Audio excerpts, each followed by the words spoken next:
Welcome to శ్రీస్ gang. ఈరోజు అయితే నేను మినపప్పు కర్రీ వండుతున్నానండి. ఇది మా తెలంగాణ స్పెషల్.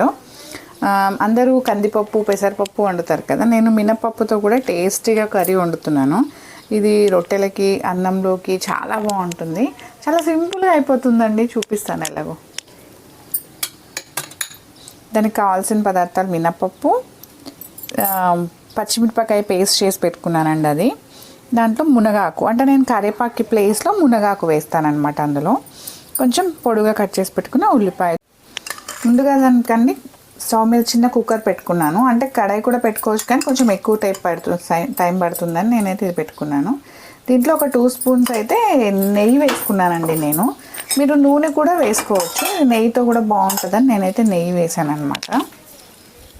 కొంచెం ఎండుమిరపకాయలు, కొంచెం ఆవాలు, కొంచెం చిటికెడు జీలకర్ర, పెట్టుకున్న ఆనియన్స్. జస్ట్ ఆనియన్స్ ఇట్లా వేగుతూ ఉంటాయి కదండి, అప్పుడు కొంచెం ఏంటంటే మనము ఒక చిన్న పావు టేబుల్ స్పూన్ వరకు అల్లం వెల్లుల్లి పేస్ట్ అయితే వేయాలండి. చాలా సింపుల్ అండి ఈ కర్రీ వండడం అయితే. ఇదిగోండి చూడండి, చాలా కొంచెం వేసాను నేను. ఇది కొంచెం అట్లా ఒక 2 మినిట్స్ ఫ్రై అయిపోతుంది కదా. ఇదిగోండి ఒక 2 మినిట్స్ వేగిపోయిన తర్వాత అండి నేనైతే కరివేపాకు ప్లేస్లో మునగాకు వేస్తాను అనమాట. నేను మునగాకు కొంచెం ఎక్కువే వాడతానండి ఇంట్లో. పిల్లలు మామూలుగా మునగాకు పప్పులో అది వేస్తే కూడా కొంచెం తీసి పెడతారని చెప్పేసి నేను కరివేపాకు ప్లేస్లో అన్నిట్లో మునగాకు వేసేస్తానండి. ఇంటి దగ్గర కుండీలో ఒకటి పెంచుకున్నాను మునగ చెట్టు, దాన్ని అలా కోసుకురావడం ఇలా వేసేయడం అనమాట. నాకు కూడా ఒక 2 మినిట్స్ వేగిపోయింది కదా. ఇది వేగిపోయిన తర్వాత ఇప్పుడు మనం ఏదైతే కడిగి నానబెట్టుకున్న మినపప్పు ఏదైతే ఉందో దాన్ని ఇంట్లోకి వేసేసేయాలన్నమాట.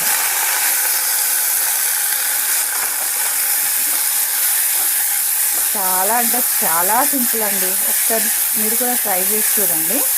ఇది మనం అన్నంలో కనుక తినేటప్పుడు దీనికి పచ్చి పులుసు కాంబినేషన్ చాలా బాగుంటుందండి. అసలు ఒకసారి ట్రై చేయండి, ఇంతగా చెప్తున్నాను కదా. ఒక 2 మినిట్స్ తర్వాత కొంచెం పసుపు అయితే వేయాలండి. నేను ఇందులో ఉప్పు వేయట్లేదు, ఎందుకంటే ఇందాక పచ్చిమిరపకాయలను గ్రైండ్ చేసినప్పుడు అందులో కొంచెం ఉప్పు వేసాను అనమాట. సో అందుకని ఇప్పుడైతే మనం ఉప్పు అయితే వేయనవసరం లేదు. ఇప్పుడు మనము ఇందాక పేస్ట్ చేసి పెట్టుకున్న పచ్చిమిరపకాయ పేస్ట్ ఉంది కదా, అది వేస్తున్నాను అన్నమాట.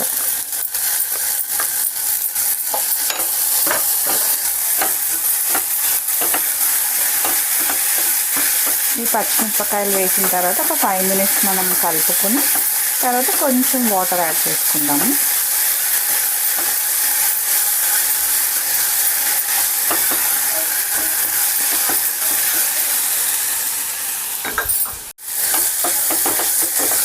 బాగా ఫ్రై అయిపోతుంది కదా. ఒక 5 మినిట్స్ తర్వాత దీంట్లో నేనైతే కొంచెం కొత్తిమీర అయితే యాడ్ చేస్తున్నానండి.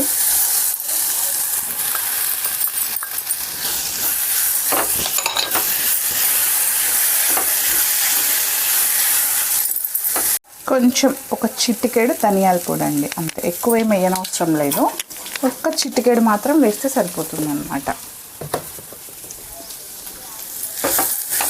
ఇవన్నీ బాగా కలుపుకొని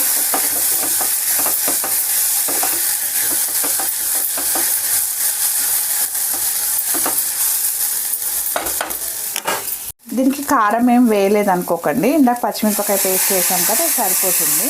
ఇదిగోండి ఒక కప్పు వాటర్ అయితే వేసుకుని మనము కుక్కర్ మూత పెట్టేసుకోవాలి.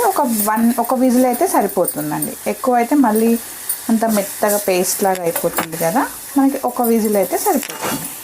తర్వాత మనము ఒక 5 మినిట్స్ కుక్కర్ మూత పెట్టేయాలండి, అంతే. ఒక విజిల్ వస్తే సరిపోతుంది, ఎక్కువ అవసరం లేదు, మళ్ళీ మెత్తగా అయిపోతుంది కదా. అందుకని ఒక విజిల్ రాగానే ఆఫ్ చేసేసేయండి, సరిపోతుంది.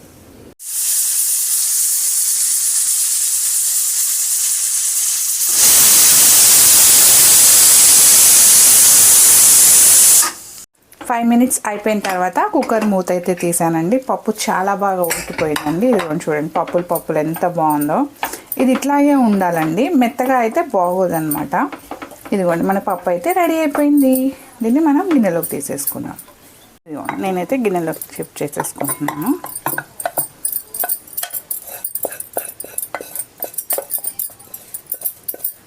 దీన్ని రైస్లోకి అయితే మనం పచ్చిపులుసు తింటే చాలా అంటే చాలా బాగుంటుంది అన్నమాట. దీన్ని ఇప్పుడు నేను జొన్న రొట్టెతో తింటున్నాను అన్నమాట. చూపిస్తాను టేస్ట్ ఎలా ఉందో మీకు చెప్తాను. కర్రీ అయితే ఎంత టెంప్టింగ్గా ఉందో. దీన్ని నేను జొన్న రొట్టెతో ట్రై చేస్తున్నాను అన్నమాట.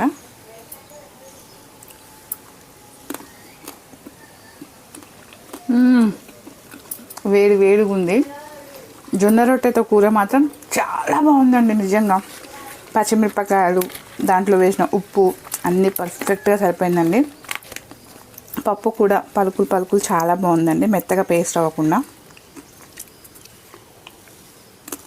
ఈ జొన్న రొట్టె లింక్ మీకు కావాలంటే డిస్క్రిప్షన్లో ఉంది. ఈ వీడియో కనుక మీకు నచ్చితే లైక్ చేయండి, ఒకసారి ట్రై చేయండి. Thank you.